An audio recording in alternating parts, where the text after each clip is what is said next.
I took a class in seminary called Christology, which is all about the study of Jesus.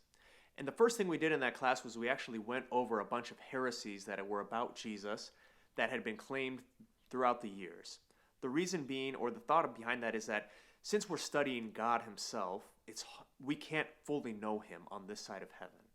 And so we can study those things that have been said about God to help refine our understanding of God, of Jesus. So the things that were erroneous, we can say this is why. Because heresies are not things that are just, dumb claims made by someone with a childish way of thinking. No, they're actually very well thought out claims.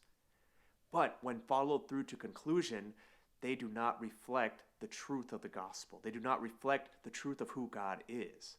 So one of those heresies that we studied was called Nestorianism. And actually this had to do with the Virgin Mary as well. Because when we speak about Mary, there's a link to Jesus because she gave birth to Jesus. And this bishop named Nestorius, the heresy is named after the bishop Nestorius, he was preaching that Mary should be called the mother of Christ. Okay, well, why is that bad? Isn't Mary not the mother of Christ? Well, the only reason that's bad is because that is a diminution of who we believe Mary is. She's the mother of God because Jesus is God.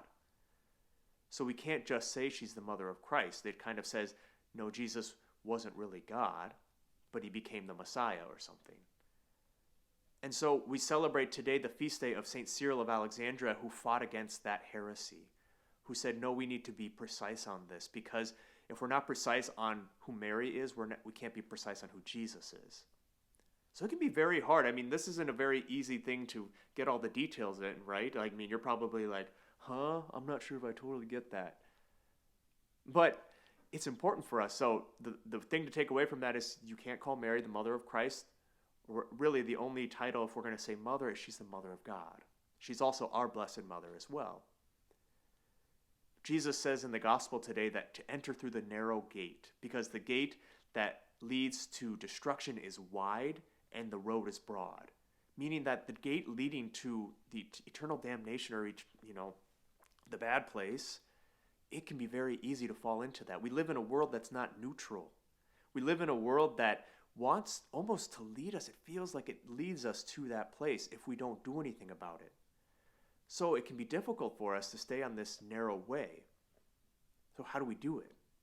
We stay close to Jesus and his sacraments. We stay close to the teachings of the church.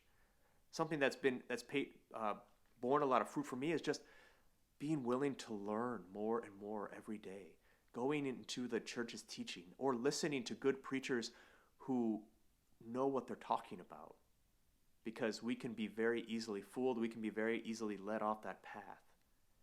But when we do follow that narrow road, it leads to life, not to destruction. Let's ask the Lord today to keep us on that path, to lead us in the way of salvation so that we might live with him forever one day.